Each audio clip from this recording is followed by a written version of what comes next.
बिस्मिल्लाहिर्रहमानिर्रहीम। मेरे स्टूडेंट अस्सलाम वालेकुम।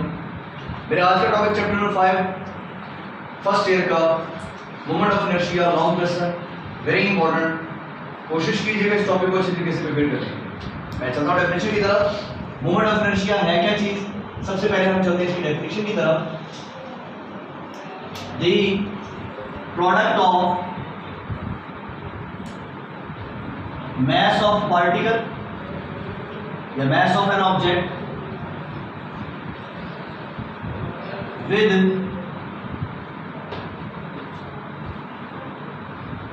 perpendicular distance from axis of rotation,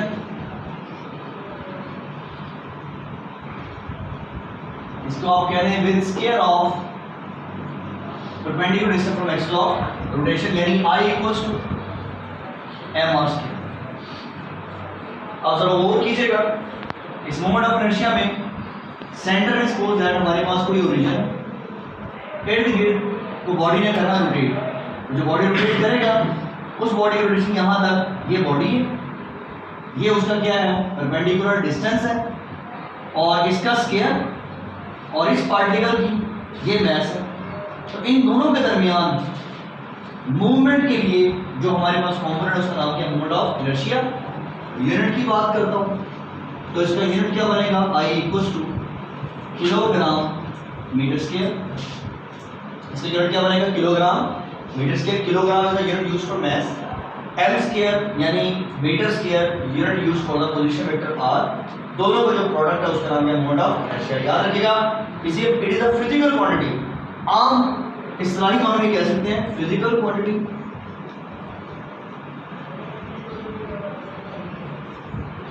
which opposes the angular motion of an object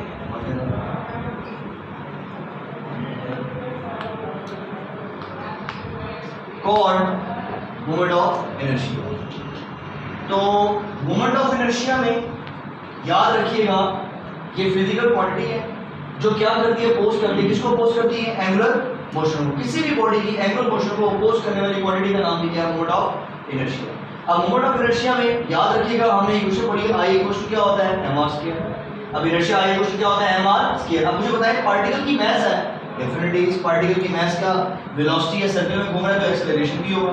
और वेरी इंपॉर्टेंट पॉइंट क्या, it is a scalar quantity. ये कौन सी क्वांटिटी है? स्केलर क्वांटिटी है। अब जरा बोल कीजिएगा, हम जानते हैं फिर कुछ क्या होता है ma, a होता है at क्या है? at is the tangential acceleration. कौन सा एक्सेलरेशन? जो अलोंग द सर्कल होगा, अलोंग द बाउंड्री होगा, that acceleration is called tangential acceleration. और f इक्वल्स टू ma। अब जरा और कीजिएगा, इसे कहते हैं आप equation number 1। We know f equals to ma तो है, लेकिन at इक्वल्स टू क्या है? r into alpha. आप लोग पहले पढ़ चुके हैं, ये रिलेशन है between linear acceleration and angular acceleration. ये किसके दरमियान रिलेशन है? Linear acceleration and angular acceleration. में यहां पुट करूंगा तो f equals to m into r alpha. Equation बन गई हमारे पास m r alpha equals to f।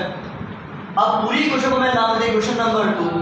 Multiply करेंगे हम r से ऑन बोथ साइड्स। तो हम r से मल्टीप्लाई करते हैं इस तरफ भी, r से मल्टीप्लाई करते हैं हम इस तरफ भी। तो ये हो गया हमारे पास m r स्क्वायर अल्फा और ये हो गया r क्रॉस f। अब rs क्या बनेगा हमारे पास? टॉर, और टॉर बन गया mr स्क्वायर अल्फा। अब mr स्क्वायर किसके इक्वल वैल्यू बताया था? इनर्शिया के। तो हमारा रिजल्ट क्या बन गया? Torque equals to if। Equation क्या बनेगी हमारे पास? Equation number 3। ये टॉर की equation, linear acceleration angular acceleration की इक्वेशन, ये f की रिलेशन और ये वाली इक्वेशन, ये सारी इक्वेशन जो है और ये वाली, ये इंपॉर्टेंट है एमसीक्यूज के लिहाज से, ठीक है। और मोमेंट ऑफ इनर्शिया में याद रखिएगा, ये जो मैंने आप लोगों के सामने moment of inertia spherical body के बारे में बताया है जो यहाँ सेंटर से इस रेडियस के ऊपर है। अब मैं ये कह रहा हूं मोमेंट ऑफ इनर्शिया में फाइंड करना है किसका? ऐसे बॉडी का मोमेंट ऑफ इनर्शिया फाइंड करना है जो कि हमारे पास क्या होगा? रिजिड बॉडी होगा।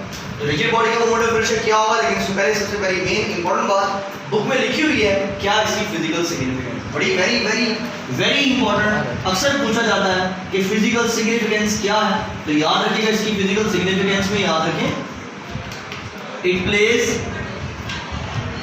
The same role in angular motion, यानी moment of inertia same role play करते हैं एंगुलर मोशन में as the mass play same role in linear motion.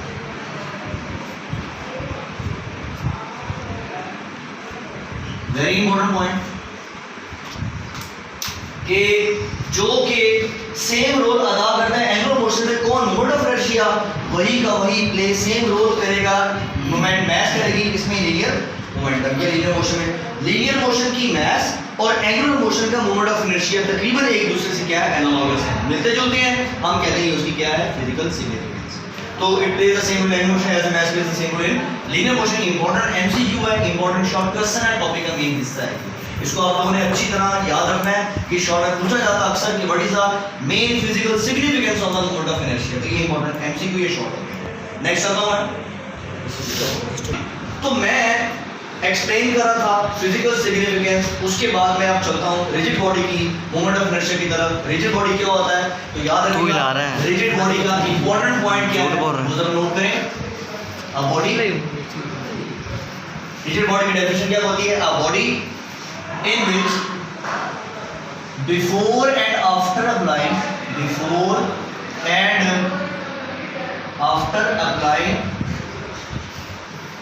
an external force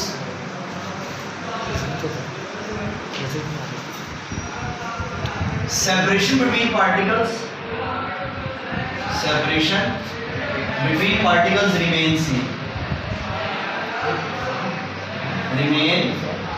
same.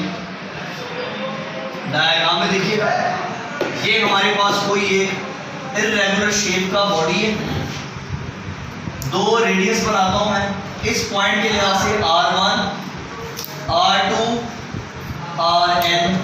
बिल्कुल इसी तरह अगर मैं इस बॉडी को रोटेट करता हूं तो ये क्या हो जाएगा, R1, ये हो गया R2 और यहां पर हो गया ये क्या, Rn। तो तीन रेडियस बन गए। टॉर्क का फार्मूला क्या होता है, अभी हमने पढ़ा, टॉर्क का फार्मूला क्या होता है, mr² अल्फा। मैं यहाँ यूज करूंगा torque 1 m1 r1² alpha 1, torque 2 क्या होगा, m2 r2² अल्फा 2। इसी तरह हम टॉर्क n की बात करते हैं, वो क्या होगा, mn rn² और साथ क्या हो जाएगा, अल्फा n। तमाम टॉर्क को हम ऐड करते हैं, तो तमाम टॉर्क को जब ऐड करेंगे तो total torque τ1 τ2 up to so on, कहां तक, टॉ n तक। सब इक्वेशंस को हम लिखते हैं यहाँ पर m1 r1² alpha 1, m2 r2² alpha 2 और अप टू सो ऑन क्या होगा, mn rn² अल्फा n। तो जरा गौर कीजिएगा, मैं इस रिलेशन को आगे लेके चलता हूँ। क्या टॉर्क टोटल होगा हमारे पास क्या, mi ri² अल्फा i, और यहाँ पर याद रखिएगा समेशन की वैल्यू होगी, कहाँ से कहाँ तक समेशन की वैल्यू होगी हमारे पास, वो होगी i की वैल्यू 1 से लेकर कहाँ तक, n तक। और इस इक्वेशन को यूं भी लिख सकते हैं क्या कि mi ri² को, यानी ये वाला कंपोनेंट हमारे पास किसके बराबर था, i के इक्वल, और ये किसके बराबर, r अल्फा के इक्वल। तो टॉर्क हमारा क्या हो गया, i अल्फा। रिजिड बॉडी के लिए भी वही फार्मूला बन गया और स्फेरिकल बॉडी के लिए भी वही बन गया। इक्वेशन नंबर 3 और इक्वेशन नंबर 4 हमारे पास सेम रिलेशन है। और ये इंपॉर्टेंट पॉइंट है कि जितनी भी बॉडीज हैं, वो भले रिजिड बॉडी हो स्फेरिकल बॉडी हो, उनकी डिपेंडेंस दो फैक्टर पर डिपेंड करती है। किस फैक्टर पर डिपेंड करती है, एक मोमेंट ऑफ इनर्शिया पर और एक दूसरा उसकी एंगुलर एक्सेलरेशन पर। तो एंगुलर एक्सेलरेशन हमें एक्चुअली टॉर्क से पता चलता है, या हम ये कह सकते हैं कि टॉर्क एनालॉगस है किसके, एंगुलर एक्सेलरेशन की। उम्मीद करता हूँ मेरा आप लोगों को टॉपिक समझ लग चुका होगा। इसको चैनल को सब्सक्राइब करते रहिए, मेरी वीडियोस को वॉच करते रहिएगा। Thank you very much for your time. अल्लाह हाफिज़।